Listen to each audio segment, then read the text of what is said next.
For more on this, we're now being joined by Adil Nazarian from Washington, D.C. She's a media fellow from the Gold Institute for International Strategy. Welcome to the broadcast, Adil. Thank you. Adil, tell us as to what happens if the former U.S. President Donald Trump gets arrested, and is there any indication that an indictment could take place this week? You know, thank you for that question. It's honestly a disaster. I think everyone knows it's unprecedented in history. You have other presidents that have actually tangibly committed visible crimes. There's Grover Cleveland, there is JFK in terms of having extramarital affairs. This is an allegation. I want to just point out that in 2018, Stormy Daniels said herself that she had never had an affair with Donald Trump. If she did, in fact, do that, then she should have come out with the truth back then when she had first been questioned. If it only took $130,000 to keep her quiet temporarily, then I guess she's not very good at her job. But that's a whole different story, something I'm not agreeing with, obviously, in general. But I have to say, if he is, in fact, indicted, it is likely, according to a source that broke in the Daily Mail, to occur tomorrow, Wednesday, which will likely result in his court case taking place next week in New York. I'm sure there are arrangements being done, but I think what this is going to result in, frankly, is an upheaval and uproar, and really bring into question the federal system and democracy as a whole in the United States of America, frankly. Right, Adele. And what are the options left in front of Trump if he's indicted tomorrow, as per what the experts are saying? What indictment in? Yeah, so essentially, I think that the experts depends on who you're speaking to. I think this is clearly a very divisive line of reasoning. You have experts who are on the left, experts who are on the right, who are each saying one thing that is opposing the other side of the aisle. And this is what it's come to.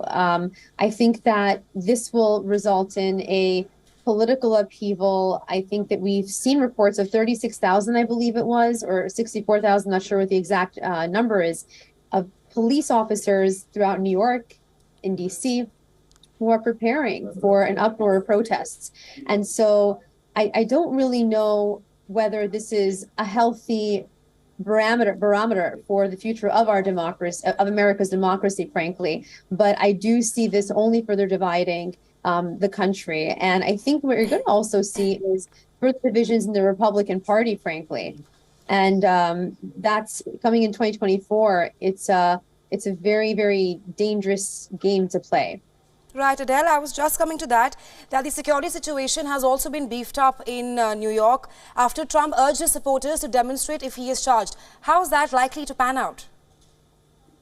You know, I think that January 6th, the Capitol Hill protests were really a indicator that, and even peaceful protests should not be taken up, because the media's responsibility, of course, is to uphold the truth. And I think we've noticed that a lot of the reports coming from the media were not accurately depicting what actually took place that day. So I think that if there are, in fact, protests that are going to take place in New York, which is likely, they will likely be painted, even if they're not, as being violent.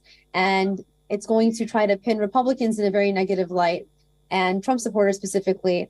And I think that if you look at it, you have, let's say, on the Democratic side, there's groups like Antifa, there's other groups that are, let's say, aligned more with the left that have actually committed violent acts consistently, but the media has really not depicted them in the same fashion I've noticed as they have depicted the Trump supporters. And so while I don't agree with the bombastic and extreme language being used in some cases, I think when the former president does refer to what's being done to him as a witch hunt, there is a bit of credence to what he's saying in terms of the bias that has been heaved at him, which I think other presidents, if they had actually been held to the same standard, would have been locked up long ago.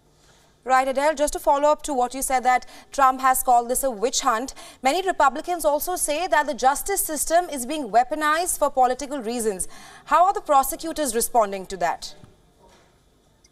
You know, you're right. The justice system, the judicial system has been weaponized. And I think that because of the advent of social media taking such a leading role in terms of advocacy and reporting the truth, has been able to reveal this more in recent days than previously. God knows how many more cases like this have been just spun in a certain direction, politically motivated, and that haven't actually been taken to justice in the right way. So I think the way prosecutors are responding to this is that there is, unfortunately, even with judges, we've seen this, some political biases when it comes to judges that are ruling, and especially in the court that's in the circuit court that's being responsible for seeing Trump's trial come to fruition, which it likely will. There are reports surfacing that it's a George Soros judge, the DA, and that could also play a role in it. I just certainly hope that when the prosecution is asked to come to the stand and to actually examine this, that they do take into account everything that was done. For example, the reporting that the media had on Trump prior to his campaign election announcement in 2016, and the stark difference in how he was being covered once he actually announced, and also make sure that they do take into account the words that were said in 2018 by Stormy Daniels, when she herself said and admit that it was made up to get money, and the difference in the narrative once they saw an opportunity to potentially, derail him from his presidential aspirations. Twice impeached attempts, at least, didn't actually remove him. But I think that this, what happens is this sort of attempt to dethrone or derail a person who has decided to take on the powers that be and go directly to the people will always, more often than not, rather result in this type of scenario. And it's a lesson. It's honestly a lesson. I don't hope I'm getting off topic, but it's something that needs to definitely be examined. Right. Thank you so much for joining us in WION and sharing your insights with us. We will, of course, be tracking this very closely. Thanks very much. Thank you.